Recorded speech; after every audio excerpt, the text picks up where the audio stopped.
Moving on to more of a financial one in one respect. Yeah. Due to the lockdown, people are not using their cars hardly like before. Does the government intend to stop road tax until after the lockdown has finished? And this really comes from people with old cars. People who don't have much money, they are not paying the £30 or maybe £50 road tax for the year. They're paying I think it's £165 every 6 months. They can't afford a brand new car that will bring down their emissions. They're just running their car, and especially at this time, road tax is literally £165 they now have to find that they don't have, and they need their car to actually go and get food, to actually. Yep.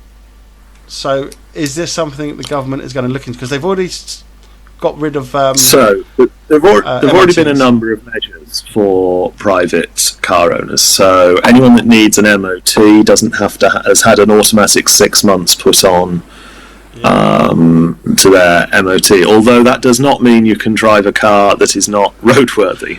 You are still responsible. You are still responsible. Windscreen wipers work. Yeah.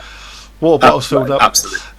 Well, I've spoken to 2 independent garages in my constituency, one in Wadston, one over in Westcott, in the last couple of weeks, both of whom have given me cases of people bringing their cars in for a minor fault that it's developed. And actually, once they've had them up on the ramps, and there's photos actually on Facebook from both of these garages showing how there's a particular problem with run flat tyres, that if you don't keep a good eye on them, the sidewalls start to compress and split. Right. And often that will happen on the side of the tyre you can't see. So actually, there's a good reason for having MOTs and these inspections and so on, that tyres are perishables, they are consumables, and they are very, very dangerous if they run down to this position. Likewise, another garage showed me photos of someone whose brake pads had gone down so far that essentially it was metal on metal rubbing against the disc. Again, a very dangerous position. It makes a horrible sound too. Well, it does, but not everyone notices that. But it is a very, very dangerous position to be in. So I really do urge people, if they think there might be something up with their car, to get it sorted. Garages are open and are able to do repairs to vehicles, and they still can do an MOT if you want one.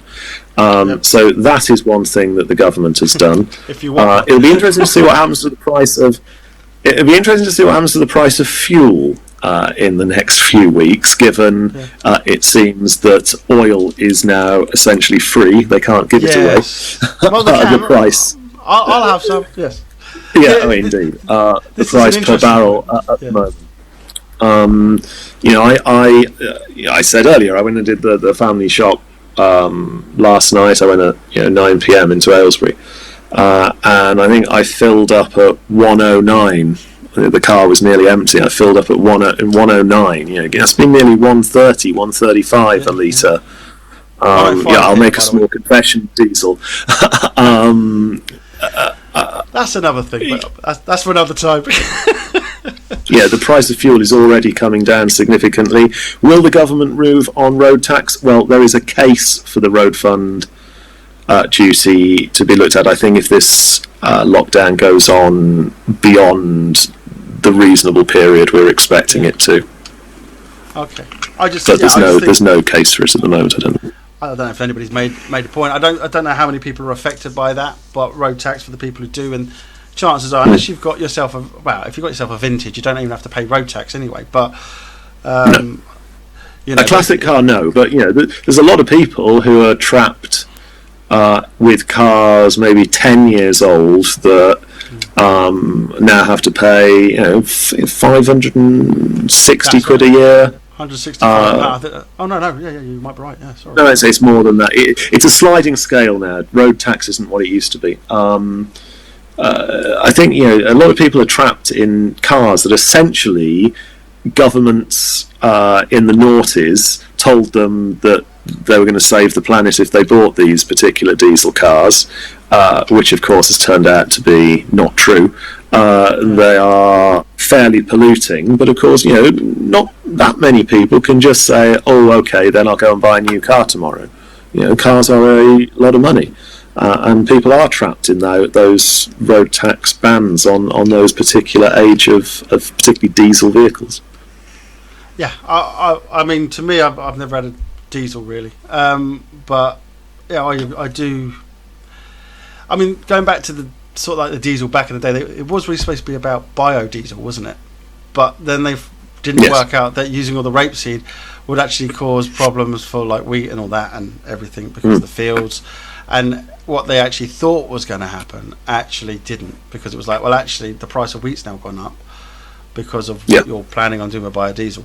So and also obviously once they've done a few more tests and everything, they found out actually it's not as good for the environment as they said. So yeah.